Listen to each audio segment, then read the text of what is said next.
Ideal dan konstitusional politik luar negeri Indonesia bebas aktif. Politik luar negeri suatu negara lain ketika negara itu sudah dinyatakan sebagai suatu negara yang berdaulat. Landasan ideal dalam pelaksanaan politik luar negeri Indonesia adalah Pancasila yang merupakan dasar negara Indonesia. Nilai-nilai yang terkandung dalam Pancasila dijadikan sebagai pedoman dan pijakan dalam melaksanakan politik luar negeri Indonesia. Politik luar negeri bebas aktif dan pelaksanaannya lahirnya politik luar negeri bebas aktif. Setelah proklamasi kemerdekaan pada tanggal 17 Agustus 1945, Indonesia belum memiliki rumusan yang jelas mengenai bentuk politik luar. Pada masa tersebut, politik luar negeri Indonesia sudah memiliki landasan operasi yang jelas, yaitu hanya mengonsentrasikan diri pada 3 sasaran utama, yaitu 1. Memperoleh pengakuan internasional terhadap kemerdekaan Republik Indonesia. 2. Mempertahankan kemerdekaan Republik Indonesia dari segala usaha Belanda untuk kembali bercokol di Indonesia. 3. Mengusahakan serangkaian diplomasi untuk menyelesaikan sengketa Indonesia-Belanda melalui negosiasi dan akomodasi kepentingan dengan menggunakan bantuan negara ketiga dalam bentuk good of peace atau mediasi dan juga penggunaan jalur perserikatan bangsa-bangsa atau disebut dengan PBB.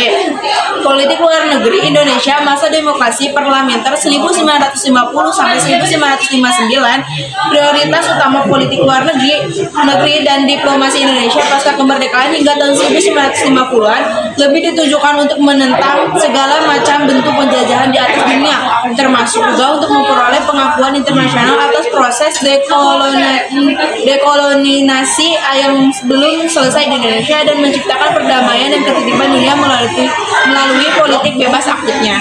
Negeri Indonesia pada masa demokrasi terpimpin 1959 sampai 1965, politik luar negeri Indonesia bersifat high profile yang diwarnai sikap anti-imperialisme dan kolonialisme yang tegas dan cenderung bersifat konfrontatif. Pada era itu, kepentingan nasional Indonesia adalah pengakuan kedaulatan politik dan pembentukan identitas bangsa, national character building. Politik luar negeri Indonesia pada masa Orde Baru terjadi perubahan pada pola hubungan luar negeri Indonesia dalam segala bidang. Pada masa pemerintahan Soeharto, Indonesia lebih memfokuskan pada pembangunan sektor ekonomi. Pembangunan ekonomi tidak dapat dilaksanakan secara baik tanpa adanya stabilitas politik, keamanan dalam negeri maupun di tingkat regional. Politik luar negeri Indonesia era reformasi. Orientasi politik luar negeri Indonesia di awal reformasi masih sangat dipengaruhi oleh kondisi domestik akibat krisis multidimensi dan transisi pemerintah. Utama politik luar negeri Indonesia diarahkan pada upaya pemulihan kembali kepercayaan dunia internasional terhadap Indonesia serta memulihkan perekonomian nasional. Politik luar negeri Indonesia saat itu lebih banyak dipengaruhi oleh perkembangan politik domestik daripada politik internasional. Peran Indonesia dalam upaya menciptakan perdamaian dunia, pelaksanaan konferensi Asia Afrika atau KAA 1955, berakhirnya Perang Dunia II pada Agustus 1945, tidak berarti berakhir pula situasi permusuhan di antara bangsa-bangsa di dunia dan tercipta perdamaian dan keamanan. Di beberapa bagian dunia, terutama di belahan bumi Asia dan Afrika, masih ada masalah dan muncul masalah baru yang mengakibatkan permusuhan yang terus berlangsung. Bahkan pada tingkat terang terbuka seperti di wilayah Korea, Indochina, Palestina, Afrika Selatan, dan Afrika Utara. Gerakan non-blok atau non-aligned movement atau NAM, gerakan non-blok GNB atau non-aligned movement NAM adalah suatu gerakan yang dipelopori oleh negara-negara dunia ketiga yang beranggotakan lebih dari 100 negara-negara yang berusaha menjalankan kebijakan luar negeri yang tidak memihak dan tidak menganggap dirinya beraliansi dengan blok barat atau blok timur. Gerakan non-blok merepresentasikan 55% penduduk dunia dan hampir 2 atau 3 keanggotaan PBB. Misi pemeliharaan perdamaian Garuda. Pengiriman misi Garuda yang pertama kali dilakukan pada bulan Januari 1957. Pengiriman misi Garuda dilatar belakangi adanya konflik di Timur Tengah terkait masalah nasionalisme terusan Suez yang dilakukan oleh Presiden Mesir Gamal Abdel Nasser pada 26 Juli 1956.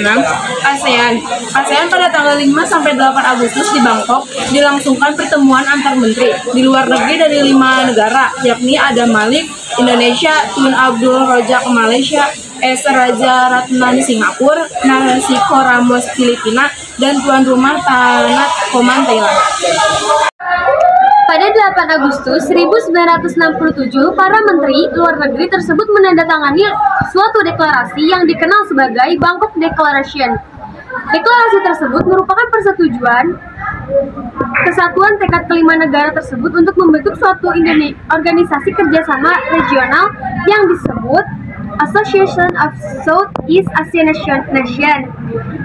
Organisasi Konferensi Islam yang biasa disebut OKI adalah organisasi internasional yang anggotanya terdiri atas negara-negara Islam seluruh dunia.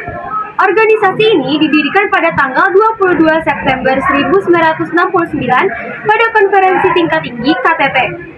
Negara-negara Islam di Rabat, Maroko atas prakarsa Raja Faisal dari Arab Saudi dan Raja Hasan II dari Maroko. Pada tanggal 13 Desember 1957, pemerintah RI mengeluarkan sebuah proklam atau pernyataan yang menjadi salah satu dasar kedaulatan wilayah yang baru setelah proklamasi kemerdekaan Republik Indonesia tahun 1945 dan konferensi meja bundar tahun 1949. Karena pernyataan tersebut dilakukan pada masa Perdana Menteri Juanda Kartawijaya, maka lebih dikenal sebagai Deklarasi Juanda. Jakarta Informal Meeting atau JIM 1 dan 2 pada tahun 1970 di Kamboja terjadi kudeta yang pada saat itu dipimpin oleh Pangeran Norodom Sihanouk. Ketika itu Pangeran Norodom Sihanouk sedang berada di luar negeri. Keponakannya yang bernama Pangeran Sisowat Sirip Martak bersama Lonol melakukan kudeta kekuasaan. Sejak peristiwa itu terjadi perang saudara yang berlangsung lama dan berlarut-larut. Sihanouk kemudian memilih untuk mengasingkan diri di Beijing dan memutuskan untuk beraliansi dengan Khmer Merah yang bertujuan untuk menentang pemerintahan Lon Nol dan akhirnya dapat merebut kembali tahtanya.